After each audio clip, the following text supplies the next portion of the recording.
শুধুমাত্র স্কুল তৈরি করে দেওয়াই নয়, বছরের পর বছর ধরে তাদের খাবার সরবরাহ, অবৈধ শিশু শ্রমের হাত থেকে মুক্ত করা এবং দূষিত পানীয় জল থেকে দূরে রাখারও দায়িত্ব নিয়েছি। এটা কিছু করো না। জল পেয়েছি আমরা। এই ভিডিওটা গোটা বিশ্ব জুড়ে লক্ষ লক্ষ মানুষের জীবন বদলে দেবে। আমরা চলে এলাম আমাদের প্রথম স্কুল ঘানায়। এটা আমরা বানিয়েছি না, ওটাই পুরনো স্কুলটা। তোমার মনে হচ্ছে আমি এরকম বানাবো? না, তুমি জানো এর মানে কি চ্যান্ডলার। এবার চলো তাহলে আমরা স্কুলটাকে ভেঙে ফেলি।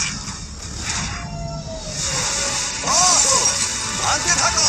এই স্কুলটা এতটাই বিপজ্জনক যে সরকারি কর্মকর্তারা এটাকে ভেঙে ফেলার নির্দেশ দিয়েছে। সব ভেঙে ফেলবো আমি। তোমরা কি নতুন স্কুল দেখতে তৈরি?